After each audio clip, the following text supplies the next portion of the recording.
Noong August 11, 2022, nagsimula ang araw na parang karaniwan lamang sa Clendon Park na isang simpleng suburb sa labas ng Auckland. Isang pamilya ang matagumpay na nanalo sa bid para sa laman ng isang abandonadong storage locker sa Safe Store sa Papa Toy. Karaniwan lang ang ganitong mga auction. Kapag tumigil ang isang customer sa pagbabayad ng upa, ibinebenta ng storage facility ang mga laman para mabawi ang gastos. Pero hindi pinapayagang suriin ng mabuti ang mga gamit bago magbid o blind bidding kung tawagin. Umaasa ang mga taong nakakabid na baka may makuha silang mamahaling gamit o mga bagay na kapakipakinabang. Isang pamilya ang nanalo sa bidding. Pagkatapos nun, inilagay nila sa trailer ang mga napanalunan at dinala pa uwi sa kanilang bahay sa Moncrief Avenue. Kasama sa mga nakuha nila ay mga maleta, stroller, laruan, isang walker at iba't iba pang gamit sa bahay. Sa unang tingin, wala namang kakaiba. Para lamang itong karaniwang naiwan o inabandona na nang tuluyan ng may-ari. Pero habang ina-unpack nila ang mga gamit sa bahay, doon na nila napansin na may mali. May amoy. Hindi amoy ng lumang damit, kundi isang mas malala at nakakabahalang amoy. Isang kapitbahay na dating nagtrabaho sa crematorium ang agad na nakilala kung anong klaseng ng amoy yon. Nang buksan ng pamilya isa sa mga maleta, tumambad sa kanila ang bangkay ng isang maliit na bata na nasa matinding estado na ng pagkabulok, kaya naman agad silang tumawag sa mga pulis. Sa loob lamang ng ilang oras, ang Moncrief Avenue ay naging isang ganap na crime scene. Nagkalat ang mga sasakyan ng pulis, nagtayo ng mga tolda ang forensic teams at nagsimula magtipon ang mga kapitbahay sa kanilang bakuran. Dumating ang detective inspector para pangunahan ang investigasyon. Kinumpirma niya ang natuklasan ng pamilya at tiniyak sa publiko na ang mga bumili ng maleta ay walang anumang kinalaman sa krimeng naganap. Sila ay mga inosenteng biktima lamang ng isang kakilakilabot na krimen, mga taong nakasaksi sa isang bagay na hindi naman dapat sana ay maranasan ng kahit sino man. Sa pagsisiyasat sa isa pang maleta na nabili rin sa auction, natagpuan ang isa pang bangkay. Sa isinagawang postmortem examination na pag-alaman na ang mga labi ay pagmamay-ari ng dalawang bata. Tinatayang nasa pagitan ng 5 hanggang 10 taong gulang. Batay sa antas ng pagkabulok, tantya ng mga pathologist na ang mga bata ay 3 hanggang 4 na taon nang patay. Ang mga bata ay binalot sa mga plastic bag, isinilid sa mga maleta at iniwan sa isang storage locker. Mabilis na kumilos ang investigasyon at ipinaalam ang kaso sa Interpol. Ipinakita ng mga record ng storage facility na ang locker ay nabandona nang tumigil ang pagbabayad ng upa at nang ang unit ay nakarehistro sa isang address sa New Zealand. Gumamit din ang mga pulis ng DNA at iba pang forensic evidence para makilala ang mga bata. At sa huli, nalaman ang pumatay sa kanila ay ang kanilang ina. Noong August 22, 2022, kinumpirma ng New Zealand Police na alam nilang ang ina ng mga bata ay bumalik sa South Korea noong 2018. Ipinakita ng immigration record na siya ay pumasok sa bansa at hindi na muling umalis. Pinadali ng Interpol ang kooperasyon sa pagitan ng mga otoridad ng New Zealand at South Korea. Noong September 2022, inaresto ng South Korea Police ang isang 42-year-old na babae sa Ulsan. Siya ay dinitene sa hinalang crime against humanity, ang legal na batayan na magpapahintulot sa kanyang posibleng pag-extradite sa New Zealand para humarap sa mga kasong pagpatay. Ang pangalan ng babae ay si Ha-Kyung Lee, bagamat ang totoo niyang pangalan ay si Jun Lee. Isa siyang citizen ng New Zealand na lumipat mula South Korea noong 1993 sa edad na 13. Nakabuo siya ng buhay sa New Zealand, nag-asawa at nagkaroon ng mga anak. Pero ipinagkait niya ang hinaharap na ito sa kanyang mga anak na sina Yuna at Minu na kapwa 6 na taong gulang noong sila ay pumanaw. Sa halip na maranasan ang kanilang kabataan sa paglalaro at pagpasok sa paaralan, ginugo nilang 4 na taon na nakatago sa storage. Ang mga bata ay nag-aaral sa Papa Toy South School. Naluha pa ang kanilang guro na si Mary Robertson nang tanungin siya na ilarawan ang mga bata. Ayon sa kanya, si Yuna ay mabait, samantalang si Mino naman ay masigasig at napaka-energetic. Sila ay mabuting mag-aaral, mula sa isang pamilya na kung titignan ay mapagkalinga at mapagmahal sa kanilang mga anak. Ang kanilang ama na si Ian ay nagtrabaho bilang isang supervisor sa Auckland Airport, isang stable na trabaho na nagbigay daan para matustusan niya ang kanyang pamilya. Ang kanilang ina naman na noon ay kilala bilang si Junlee ay inalay din ang sarili sa pag-aalaga ng mga anak. Para maunawaan kung anong nangyari kina Yuna at Minu, kailangan nating malaman ang tungkol sa kanilang ina. Si Junlee na dumating sa bansa sa edad na 13 ay lumaki sa pagitan ng dalawang mundo na nakipaglaban sa mga hamon na karaniwang kinakaharap ng maraming batang imigrante. Nung siya ay 18 years old pa lamang, namatay ang kanyang ama sa New Zealand habang siya nag-aaral sa South Korea. Dala ni June ang matinding guilt o pagkakasala sa pagkamatay ng kanyang ama, kahit na hindi niya maipaliwanag kung bakit niya naramdaman ang pananagutan. Makalipas ang ilang panahon, iminungkahi ng mga eksperto sa mental health na maaring ang guilt na itong nag-ugat sa mga pressure ng kulturang Koreano. Ang paniniwala na kapag may misfortune sa pamilya, dapat ay may isang sumalo o umangkin ng pagkakasala. Pero sa totoo lang, ang ganitong paniniwala ay wala naman talagang basihan. At kahit mismo mga Koreano, ang karaniwan ay hindi rin alam ang tungkol sa paniniwalang ito. Nakilala ni Junlee si Ian na isang kapwa Koreano na naninirahan sa New Zealand sa simbahan at nagpakasal sila noong 2006. Nakabuo ang mag-asawa ng masayang buhay ng magkasama. Ang mga larawan ng pamilya na ipinakita sa korte nagpapakita na masaya sila. Si Ian at Junlee ay nakangiti kasama ang kanilang dalawang maliliit na anak.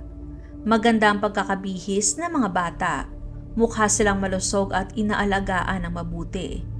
Sa paaralan, ang dalawang bata ay may mga kaibigan, nakikinig ng mabuti sa mga guro at naglalaro sila ng magkasama. Mga ordinaryong gawain ng mga masasayang bata. Noong November 2017, na-diagnose si Ian ng cancer. Mabilis at agresibo ang pag-usad ng kanyang sakit at sa loob lamang ng ilang buwan, siya ay namatay. Ang kanyang pagkamatay ay yumanig at sobrang nagpalungkot sa pamilya. Para kay Junlee, ang pagkawala ng kanyang mister ay biglaan, napakasakit at hindi siya nakapaghanda sa nangyari. Kaya di nagtagal ay nagkaroon siya ng depression. Naging isolated siya at tumigil na sa pakikipag-ugnayan sa mga kaibigan. At katunayan ay hindi niya nagawang sabihin kina Yuna at Minu na namatay na ang kanilang ama. Hindi dumalo ang mga bata sa libing ng kanilang ama. Hindi nahanap ni Junlee ang lakas para ipaliwanag ang pagkamatay ng kanyang asawa sa kanyang mga batang anak. Mabilis na lumala ang mental state ni Junlee. Sinabi niya sa kanyang ina na si Chundi na gusto na niyang mamatay pero gusto niyang mamatay siya at ang kanyang mga anak para muli magsama-sama sila nila Ian at mabuo muli ang kanilang pamilya sa kabilang buhay. Pero kinausap siya ng kanyang ina at sinabi na magpakatatag at tanggalin ang masamang iniisip at mag-focus na lamang sa kanyang mga anak. Ngunit ang matinding sakit sa pag-iisip ay unti-unting kumukontrol kay Junlee at walang sinuman ang lubos na makaunawa kung gaano na ito naging mapanganib. Noong December 2017, ilang linggo lamang matapos sa pagkamatay ni Ian, gumawa si Junlee ng hindi inaasahang desisyon. Gusto niyang muling makasama si Ian sa isang 2-month vacation sa South Korea, mag-check-in sa mga marangyang hotel at gumasto siya ng 32,000 New Zealand dollars sa pag-travel o mahigit 1 million sa peso. Ito lamang ang unang pagkakataon. Noong April 2018, nanatili si Junlee at ang mga bata sa Hilton Hotel sa Taupo. Noong May 2018 naman, nag-travel sila sa Gold Coast sa Australia at nag-check-in sa isa pang Hilton. Nagpatuloy ang paggastos, nagpatuloy ang mga pag-travel. Noong araw na yon, nag-log-in ang parehong mga bata sa Minecraft at nakakuha pa ng mga trophy sa laro. Pero pagkatapos ng araw na yon, sila ay naglaho na lamang. Noong August 17, niresetahan si Junlee ng 60 tablets ng nortriptyline. Ang nortriptyline ay isang antidepressant, ngunit sa mataas na dosage ay pwede itong maging nakamamatay, lalo na sa mga maliliit na bata. Hinalo ni Junlee ang gamot sa fruit juice at ibinigay ito sa kanyang mga anak. Ayon sa kanyang mga huling pahayag, balak din niyang kitilin ang kanyang sariling buhay. Sasabihin niyang iinumin din niya ang gamot at sabay-sabay silang tatlong mamamatay para makasama si Ian. Pero nagkamali siya sa tamang dosage. Siya ay nagising pero patay na sina Yuna at Minu.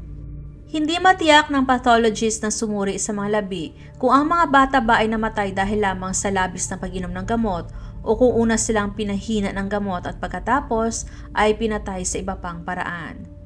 Sobrang bulok na ang mga katawan kaya hindi ito matukoy ng tiyak. Ang tiyak ay mayroong nortriptyline sa kanilang mga katawan at ito ay ibinigay ng kanilang ina nang hindi nila nalalaman. Iginiit ni Junlee na sa mga sandaling yon naniniwala siya na tama ang kanyang ginagawa. Ang kanyang isip ay sobrang baluktot na dahil sa labis na pagdadalamhati at kalungkutan. Para sa kanya, mas mabuti nang mamatay ang kanyang mga anak kaysa iwan silang mga ulila. Pero hindi nangyari ang kanyang plano. Patay nga ang mga bata pero nanatili naman siyang buhay.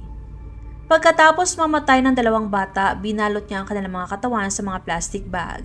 Kumuha siya ng 2 maleta at inilagay ang isang bata sa maleta at pinilit pa niyang pagkasyahin ang kanilang mga bangkay. Pagkatapos ay nag-rent siya ng storage unit sa safe store sa Papa Toy Toy at inilipat doon ang mga maleta. Itinago ang mga ito sa gitna ng kanilang mga gamit. Ang pagtatago na itong naging sentro ng kaso ng pag-uusig laban sa kanya. Kung si Junlee ay tunay na nababaliw, at kung talagang hindi niya naintindihan na mali ang pagpatay sa kanyang mga anak, bakit niya itinago ang kanilang mga katawan? Bakit siya gumawa ng maraming maingat na hakbang para maiwasang madiskubre? Pinalitan pa ni Junlee ang kanyang pangalan sa Hakyung Lee. Noong huling bahagi ng July 2018, halos 1 buwan matapos mamatay ang mga bata, sumakay siya sa isang business class na flight mula London papuntang South Korea.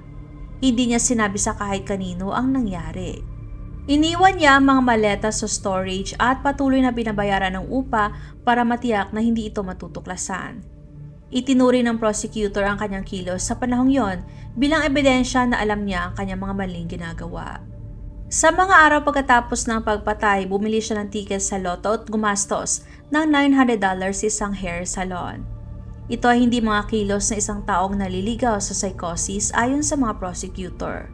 Sa New Zealand, lalong nabahala ang ina ni Junlee. Wala siyang narinig mula sa kanyang anak at mga apo. Noong December 2018, pumunta siya sa Auckland Central Police Station para i-report na hindi niya sila makontak. Naniniwala siyang maaring nasa Australia sila marahil nagsisimula muli sa isang bagong lugar. Tinanggap ng mga pulis ang report pero wala silang dahilan upang maghinala ng anumang masamang nangyari. Lumipas sa mga taon at unti-unting tumigil sa paghahanap ang ina ni Junlee. Inisip na ligtas ang kanyang anak at mga apo sa isang lugar, namumuhay ng isang buhay na piniling huwag ipaalam sa kanya. Bumalik si Junlee sa South Korea. Bumisita siya sa isang klinik na kung saan ay na-diagnose siya na may depression at nirekomendahan ng gamot. Noong 2021, nagsimula siya makipag-date sa isang lalaki na nakilala niya sa isang dating app. Kalaunan, inilarawan niya ang relasyong ito bilang traumatic at inakusahan ang lalaki na sinasaktan siya. Patuloy na lumalala ang kanyang kalagayan sa pag-iisip. Noong kalagitnaan ng June 2022, 4 na taon matapos ang pagkamatay ng mga bata, na-admit si Junlee sa isang psychiatric ward sa isang ospital sa South Korea. Nalaman ng isang pastor na kakilala ng kanyang ina sa New Zealand ang tungkol sa pagkaka-admit niya sa ospital at ipinaalam ito sa kanyang ina. Kaya naman bumiyay siya papuntang South Korea para bisitahin si Junlee. Sa panahon ng pagbisita, hindi ibinahagi ni Junlee ang nangyari kina Yuna at Mino sa kanyang ina. Di nagtagal ay nagsimulang bumagsak ang lahat. Sa halos 4 na taon, patuloy na binabayaran ni Junlee ang upa sa storage unit na naglalaman ng mga labi ng kanyang mga anak. Ngunit noong 2022, dahil sa problemang pinansyal sa South Korea, tumigil siya sa pagbabayad. Sinunod ng storage facility ang karaniwang proseso. Nakatakdang ipa-auction ang laman ng storage unit at noong August 11, 2022, hindi alam ng pamilya na dinala na nila pauwi ang mga nabubulok na labi ni Yuna at Mino. September 15, mahigit 1 buwan ng pagkakadiskubre, natagpuan at naaresto si Junlee. Nagbigay siya ng nakasulat na pahintulot para sa extradition at noong November 29, siya ay isinakay sa eroplano papuntang New Zealand.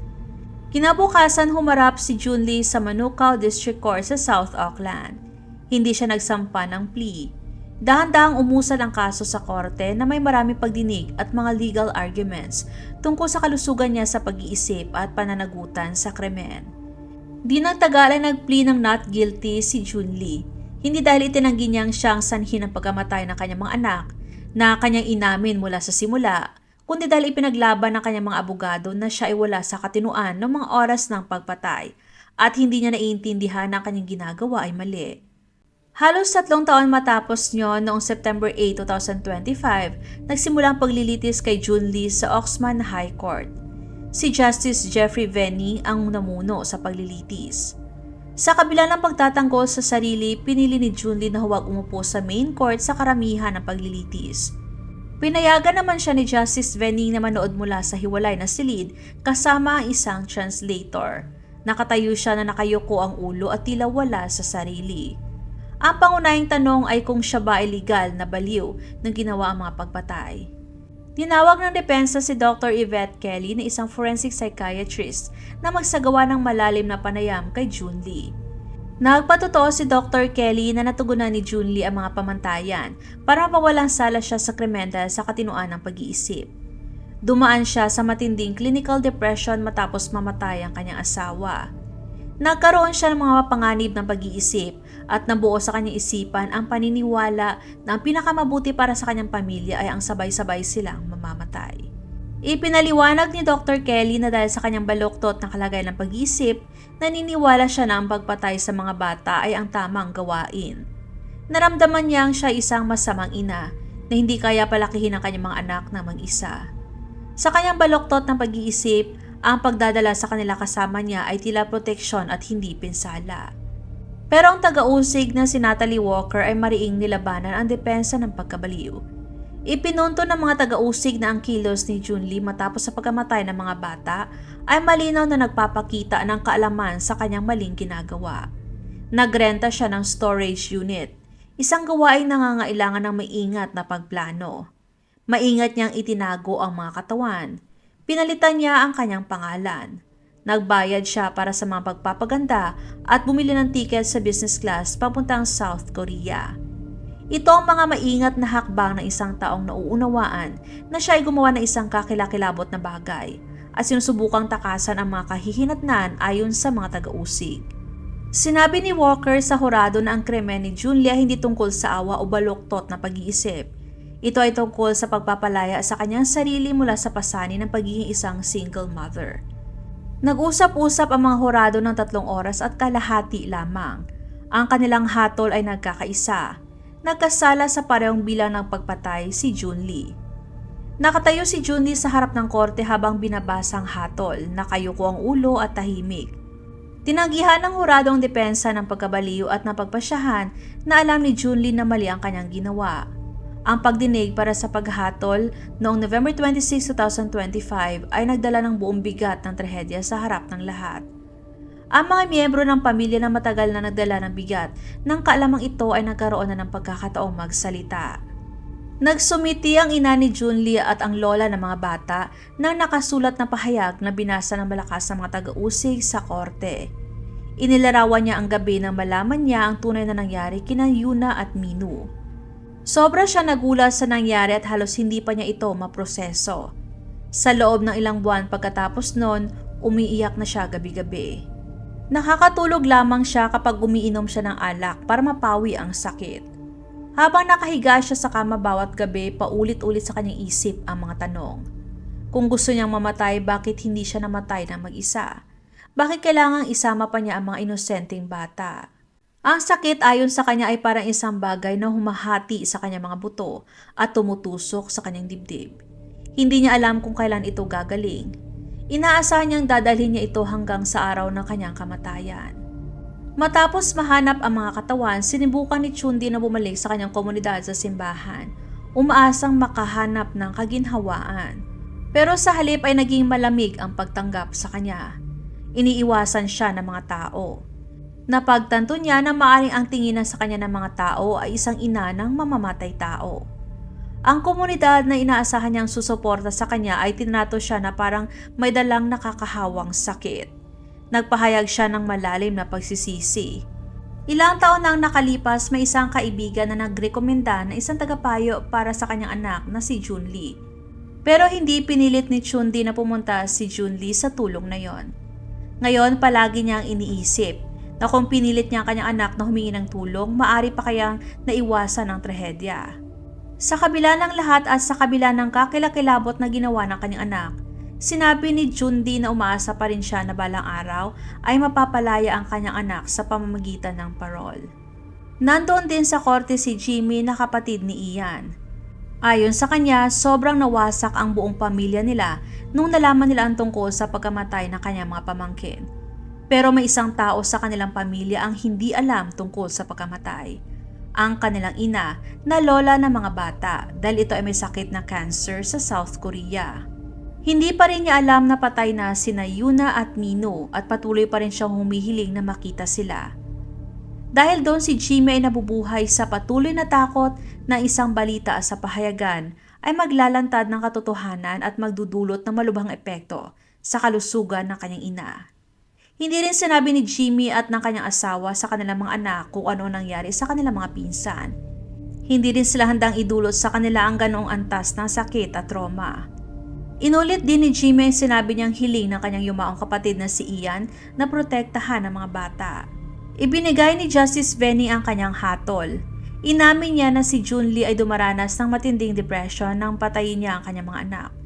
Tinanggap niya na ang kanyang sakit sa pag-iisip ay totoo at nagpapahina. Ngunit napagpasyahan niya na ang ginawa ni Junlee ay sinadya at pinag-isipang mabuti, hindi bunga ng pagkabaliw. Inilarawan niya sina Yuna at Mino bilang mga biktima ng partikular na mahinang ina. Sila ay 6 at 8 taong gulang pa lamang at ang pumatay sa kanila ay ang nag-iisang buhay na magulang nila, isang taong lubos silang pinagkakatiwalaan.